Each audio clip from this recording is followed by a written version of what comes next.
Selamat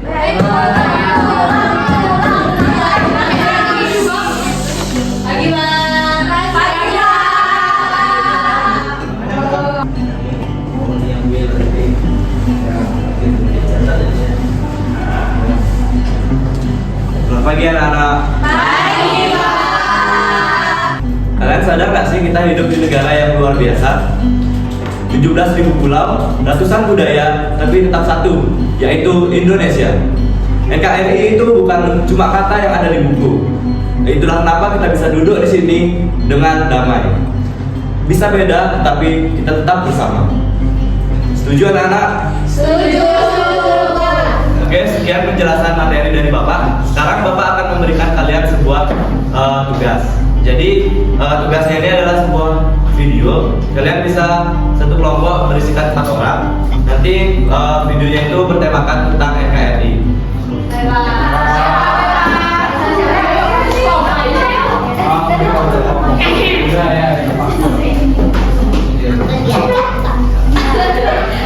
Bapak kasih kertas buat nulis ini kalian ya.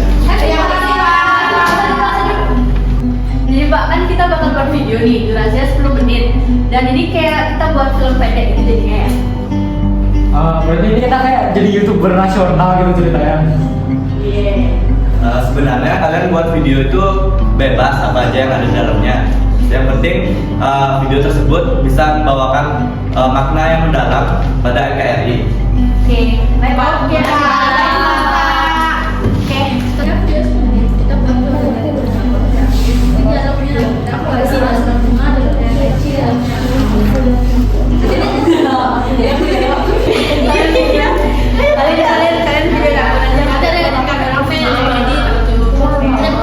Baik anak-anak, sekian pembelajaran kali ini. Jadi Bapak beri waktu untuk pengerjaan video itu selama 2 minggu ya.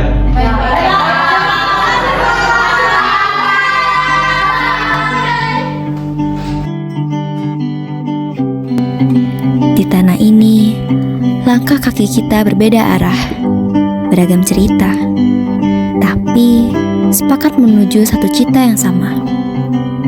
Indonesia bukan hanya sekedar nama, tapi janji kita untuk tetap bersama.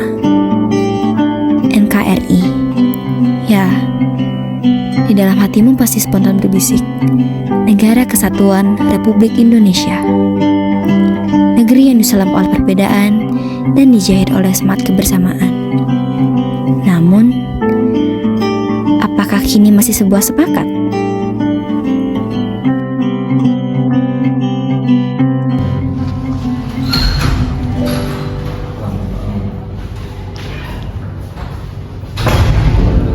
Hai guys. Hai, Sarita.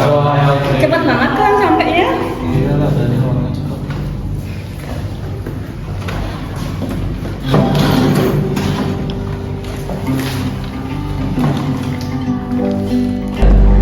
Oke guys, untuk tugas PPKM itu tenggat waktunya lagi 2 minggu dan topik yang kita ambil itu persatuan dalam NKRI. Nah, untuk durasi videonya itu minimal 10 menit. Jadi menurutku pesannya itu harus kuat sih. Ya setuju. Tapi nggak cuma kuat, harus kena juga ke penontonnya supaya nggak jadi formalitas tugas doang gitu di dalamnya. Kalau gitu, kenapa nggak ngambil tema politik? Kan baru-baru aja nih, hangat banget tuh berita tentang pejabat korupsi. Kenapa ngambil itu?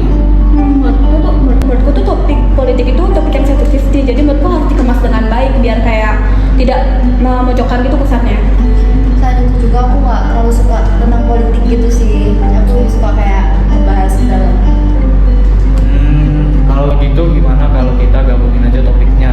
Jadi misalnya kita nunjukin adanya perbedaan pendapat politik, tapi cara penyelesaiannya itu kita pakainya nilai budaya. Gimana? Oh bagus juga sih demo. Jadi konfliknya itu kan dari politik, nah penyelesaiannya itu dari budaya, kan nyambung juga kan ini. Menurutku sih tetap nggak bisa ya. Menurutku tuh kalau mau milih satu topik ya tetap satu topik aja gitu loh. Kamu kan lemes banget sih. Yang lain kan juga berpendapat, nggak kamu doang.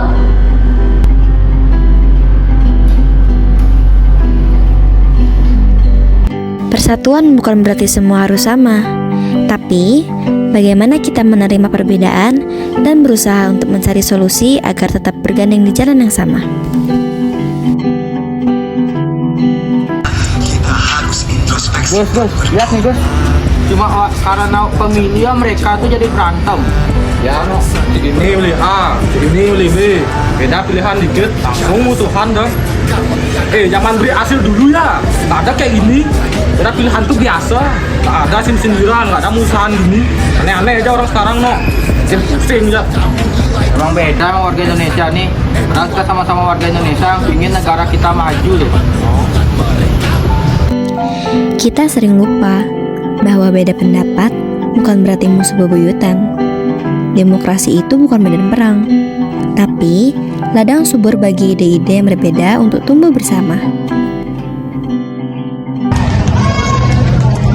Wih, lihat ini deh. Gereja, tapi bentuknya kayak pesawat. Loh, ini di mana? Ini desa kecil di Bali. Hampir semua warganya agama Kristen, tapi mereka tetap melestarikan budaya Bali. Oh, unik ya. Cuman mereka jalan, budaya tetap hidup, gak saling ganggu. Kadang aku mikir, kalau di tempat lain saya hidup karena beda, tapi di sini kenapa bisa damai banget ya? Padahal kuncinya sederhana, menerima, bukan menyeragamkan. Kadang, damai tak harus dimulai dari kata besar. Cukup dari dua hati yang mau saling buka ruang. Perbedaan tak selalu butuh diperdebatkan.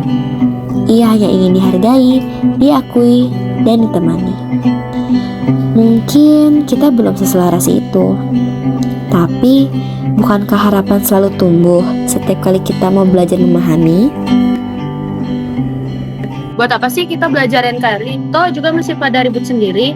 Justru karena itu, kita sebagai anak muda harusnya lebih ngerti, bukannya kita cuek. Kalau kita cuek, siapa yang bakal jaga negeri ini? Iya ya. Ya emang gitu, kita sebagai anak muda harusnya jangan ikut-ikutan aja. Seharusnya kita tuh tahu, belajar, dan juga kita menyuarakan aspirasi kita. Selain itu juga kita harus lihat dari berbagai sisi juga. Nah, masuk akal. Emang sebaiknya generasi kita ya yang mulai sadar soal pencegahan perpecahan ini. Yes, benar banget. Seharusnya kita tuh menelaah dan juga melihat dari segala sisinya juga. NKRI bukan hanya warisan, tapi tugas yang diwariskan. Dan kita sebagai anak muda bukan sekedar penerima, tapi menjadi penjaga, pemelihara, dan pewaris semangatnya. Perubahan tak datang dari paksaan, tapi dari kesadaran bahwa kita bisa memilih untuk saling lawan atau saling peluk perbedaan. Dan hari itu, mereka memilih untuk saling peluk, kembali lagi sepakat untuk memeluk Indonesia cita kita bersama. Aku mau ngomong, jujur, kemarin aku tuh kesel banget waktu kita tuh ribet terus. Tapi di sini kan kita satu kelompok, satu kelas juga. Masa iya kita kalah sama ego kita sendiri? Ya, aku juga mau minta maaf sama kalian semua karena udah ribet. Aku juga sadar kalau aku tuh kemarin benar-benar selfish, nggak mau merasa di momen ini sendiri. Aku cuma minta maaf dulu ya. Kita semua salah. Kita kan ngomongin NKRI, tapi kita malah ribet sendiri. Ironis banget nggak sih? Ya, tapi mungkin disitulah makanya. Jadi kita itu diuji kan pas semuanya berjalan lancar. Tapi saat dimana kita itu berbeda pendapat, tidak ada tujuan, tapi kita tetap milih bareng. Gara-gara aku sama Daniel jadinya dicambuk ini. Ya udah, kalau gitu, ayo lanjut ngerjain presentasi kita. Ayo. Oh, sebentar Pak. Sebelum itu, aku mau minta maaf banget karena besok kemungkinan aku akan kehilangan hadir gitu. Oke, nggak apa-apa dan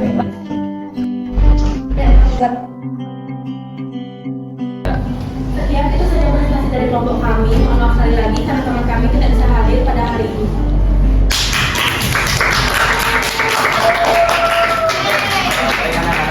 Presentasi kalian sudah bagus sekali. Buat tadi apa lihat, kalian nggak cuma belajar kerja kelompok, tapi kalian juga belajar saling mengerti. Jadi perbedaan itu bukan penghalang ya Pak? Bukan, perbedaan itu adalah anugerah. Tapi anugerah itu harus kita rawat dengan kesadaran dan rasa hormat. saya baru nyadar Pak. Kita tuh sering ngomong Bhinneka Tunggal Ika, tapi kita tuh belum benar-benar tahu arti dari Bhinneka Tunggal Ika itu apa. Dan sekarang kan kalian sudah memahaminya. Pelan-pelan NKRI bukan sekedar lambang negara, tapi cara berpikir, cara hidup. Kalau kalian bisa saling percaya, dan saling bekerja sama. Berarti kalian sudah menjaga Indonesia. NKRI bukan hanya sekedar slogan, tetapi sebagai nafas yang kita hidup bersama dalam suka maupun duka. Dan selagi kita memilih untuk bersama, maka Indonesia akan tetap ada. Sekian dari saya, terima kasih. Kayaknya ini.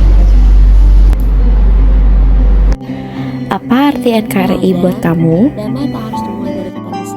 NKRI itu rumah buat semua perbedaan diterima. Buat aku, NKRI itu kita berbeda-beda tapi saling percaya. Tempat aku bebas untuk bermimpi, asal nggak lupa kaki ini tetap di tanah. NKRI itu tanggung jawab. Dulu diperjuangkan, sekarang dijaga. Menurut aku NKRI itu gotong royong, bukan saling jatuhin tapi saling angkat.